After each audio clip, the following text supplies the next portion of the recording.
cigarettes from like when he was like 9 years old. And his mum, and we used to think no name's just a bit mad. And his mum used to come out and call him, and she'd be like, no name. He would be like, F off. Dinner's ready, no name, come, F off, I'm doing something, da da da. And we used to think, wow, is that how you talk to your mum? I would never do that. Wow, is that how you treat your mum? And you think, well, how can you talk to your mum like that? Your mum made you. Your mum's your, you understand? So now, I started thinking, wow, wait there. Allah, our creator, created us. So if we do that respect for our parents, what about our creator? We have to have that same obey it, if not more.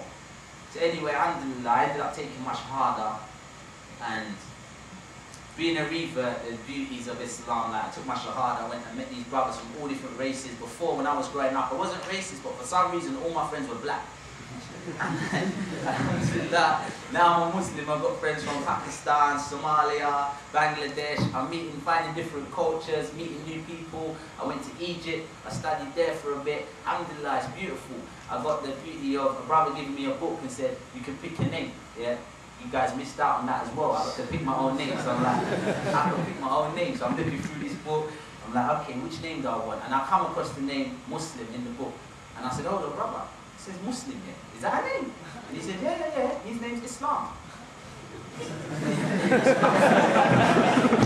can have this name. So I was like, wow. Well, I read the meaning, and it said Muslim, one who turns himself to Allah. And I was looking at meanings when I'm picking my name. So I said, I want that name. And then another brother said, let me recommend a name for you. Bilal. And I was like, Bilal, why? And he explained who Bilal was. And eventually I started reading, I said, yeah, I like this name. So I kept both Muslim Bilal. A lot of people think it's a stage name or something. I never planned to be on stage or doing anything. Like, to be honest, that was it. It was Muslim Bilal, and it was like, you have to stop the music, brother. You have to stop the hustling, brother. You have to stop the... And it was like, wow, everything I had to stop. And alhamdulillah, with Allah's assistance, I managed to stop everything I was doing. And I had to take myself away from my surroundings. I went to Egypt because I had to change my surroundings. The people who was calling me on a daily basis saying, what are you up to today? Maybe these people weren't good for me, even though I loved them. So I had to come out of my surroundings, come out of my standard routine to become used to a new routine. So I went to Egypt for a bit, and I honestly say, I experienced some funny stuff in Egypt as well. I thought it was going to be like some perfect land, like everyone's peaceful Muslims and everyone loves for each other what they love for themselves. It's not perfect, but this is the dunya, it's not perfect. But still, I can honestly say, best year of my life, where I spent there. And I came back, and I really appreciate what I went through there. And I stopped, like I said, I stopped rapping. And when I came back to England, the brother said to me in the masjid, I hadn't touched music or rap for 3 years. And the brother said to me in the masjid in Lewisham, he said, hey, Dave, brother, why don't you go out there, do you have any raps about like the deen? And do something for the kids. And I thought, you're pulling my leg.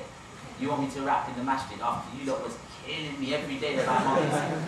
And he said to me, no, just for the children, just for the children. Like, no music, just your voice. Just something about Allah, that's it for, just it's Eid, you know. So I was like, okay, and I went out there and I was very shy, and I done something for them. And it was like, it went down well. I was quite shocked, I couldn't believe it. Like, I was thinking, are they going to understand me? And then this old Pakistani man came up to me, big white beard, and he was like, very good, bro. And a Somalian man came up to me, very good, brother. I was like, wow. And then 2 Asian brothers came up to me and said, oh, we went for ISOCO City University. Could you come and do that at our uni, brother? I was like, yeah, why not? I done it at their university, and basically that's how this come about. It was just getting phone calls. I remember when you phoned me the first time as well. Said, can you come to my uni? So I never planned to be like some artist or a poet, and I don't intend to be an artist or a poet. Like, I had an event yesterday and I mentioned that I'm leaving, I'm going to study in March, so there won't be no more like Muslim Bilal performing anywhere. People was like, oh, and I said, no, but I've got to get on with my purpose of life. That's what we all got to do, yeah? Right? So, but inshallah, while I have been around, I've been doing this poetry about my conversion to Islam, so I'm just going to do that now, inshallah. Is that okay? Yeah. You see, it's cold outside, I got my coat on. My mommy looked in my eyes and told me, hold on. She said there's danger down the road that I walk on, and those who walked on it before, now they're all gone. Locked in the cage or down in the grave, this is the outcome from the choices we made. Alhamdulillah, I feel I've been saved. Alhamdulillah, that's why I'm here today. Saying, I'm a Muslim that came from the streets to Islam. Now when I see my brother give a palm, embrace with a hug and greeting with salam, salamu alaikum. I'm a Muslim, I came from the streets to Islam, the ghetto. When I see my brother give a palm, embrace with a hug and greeting with salam, salamu alaikum. I was 19 years old, young, lost on the road, living for money, chasing girls and wearing gold. Life was nothing to me, just a come and go. Live and die, then the truth comes, it makes me want to cry. So much time's gone by that it's wasted years. For the wrong reasons I cried those tears. I was caught up, a young boy in the ghetto affair.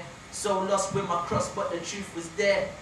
Jamaica is my background, London is my birthplace. Why didn't they teach me about religion in the first place? I was on the brink of walking around with a hurt face. It's a good thing I wasn't too cool to read the first page.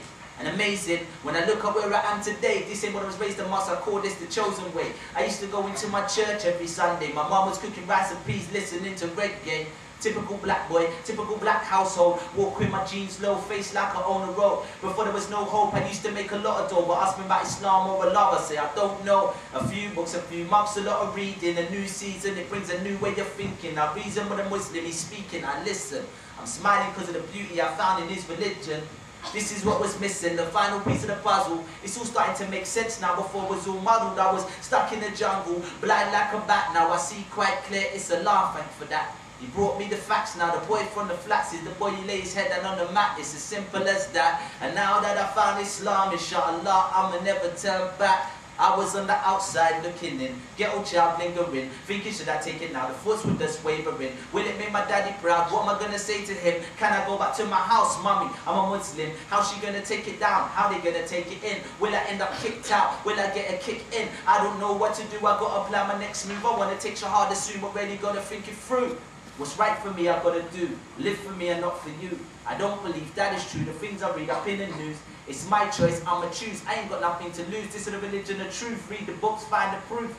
Ismail came to me, sit me down and say to me, what's the purpose in life? Cause it just looks like a game to me. I would think occasionally, Ismail is right, I need to fix up my life. Tonight could be my last night. Now just before the summer, year 2002, my mind's already had a wonder. It's time to make a move. I made my way down to the studs. I link up with my crew. I'm sitting on a single chair, running my fingers through my hair. I said, yo, it's your Phil. Is your older brother here? Thankfully, he says, yeah, it's my was downstairs. He'll be up in a minute. He's having a word with his mother. When he comes up, I tell him I want to take my shahada. He looks at me and smiles. I stand up, receive a hug. He said, I see you as a friend of mine, looking like a bro. Now I can feel the love, no longer feeling lost. He said, take off your crosses, take a drive to New Cross. I met my Uncle Yasser and his brothers from all over. They said it's time to leave the ghetto life way over my shoulder.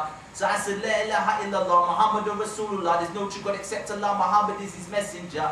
I ain't going church no more, I'm going Jummah. Friday, straight and Mosque, Mumtaz done the khutbah. I wanted to get the front row, I had to get there early. He read the prayer in Arabic, I understood it barely. I really got to learn it quick, I got myself a teacher. Then I went to Egypt so I could learn the language better. Feeling all emotional, I wrote my mum a letter. In Egypt, feeling lonely, wanted to find myself a lover. I tried to get married, but I suffered a bit of racism. He said she couldn't be with me because my parents were Jamaican. I said, hey, but I still pray and I fast in Ramadan. He said, no daughter of mine is marrying a black man.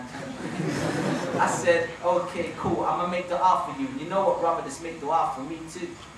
Because when I read about this deen of Islam in the books, that was perfect. And now I take a look at a Muslim of today, and I realize there's only a few that actually practice the religion the way it says, what we call ourselves Muslims, and we're claiming that it's in our heart. Really, we don't do enough to prove that we love Allah. In a house lounging around as if we got time, thinking about this life, definitely on our mind. Story Ibrahim is prepared to sacrifice his son. Now he don't want to sacrifice the clubs, he's having too much fun. She don't want to sacrifice the hair because she loves the look. This ain't the same Islam I read about inside the book. I wasn't a Muslim from the beginning. I sold a bit of drugs, I had a drink, I smoked, I loved off the women. But now they're classified as sinning. I cut off the first three instantly, I struggled on the last thing. Everyone struggles at something. It's not as easy as it seems. I was a man of ambition and big dreams. At a time when my dreams were coming true, Islam came into my life, that's when I had to choose. What do I want to do? I was rolling with my SMS crew in a Mercedes car. Going to lunch, I was mingling with the stars, and then real life came and smacked me in my face, and I realized I gotta find my real place within. 5 days I was learning how to pray. Washing my hands, washing my mouth, my nose, then my face. Washing my arms, washing my head, my ears, then my feet. Now I get down anywhere, the masjid on the street. My life's kinda busy, but my praying comes first. And life's only temporary, so I gotta get to work. I love my mama daily, so I know that it will hurt if I see her on that day in the fire getting burnt. See, mum always tried her best to make sure my son was focused. And mum always had a smile no matter how slow I progressed. Mum would always say that her son is the best. And mum never let me forget that this life was a test.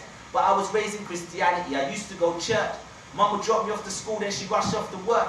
But mum saw her son change when I turned 19, and she still loved me the same when I converted to the deen. She'd have started asking questions, son, why do you do that? I say, mum, sit with me, watch a DVD of Ahmed Didat. And slowly but surely, mum would recognize the truth and appreciate the changes that I made since my youth. She knew I was flying away, she wanted to spend the day together. This was our moment, we went mosque together. And it was enough to make me smile to see my mum with a hair cover. And then she dropped the bomb, she wanted to take her shahada. I said, Allahu Akbar. Because obviously, I love Allah the most in this dunya. And then I love the Prophet and his sunnah. But after my love for Islam, comes a love for my mother. So tell my mother when I die, don't cry. Just pray for me at my janazah. Why? I believe in a life that goes on beyond the sky. I'm trying to get there while I'm here still alive. And yeah, I'm surprised. I didn't think that I would be able to lead the things that I've done before. But now they see me in the street, they say, Bilal, how's it going? I reply, alhamdulillah, it's going fine. The grass is greener on the other side. The women are more cleaner and the men are more polite. I love my new family, I love my new life. See, now I can smile even if I die tonight. But if I die tonight, tell my sister don't cry. Just pray for me at my janazah. Why? I believe in a life that goes on beyond the sky. I'm trying to get there while I'm here still alive. They ask me my religion, I tell them I'm a Muslim. But am I a Muslim in Allah's eyes? Will I get to join the party of victory, and celebrate this victory in paradise? Or will they forget me, leave me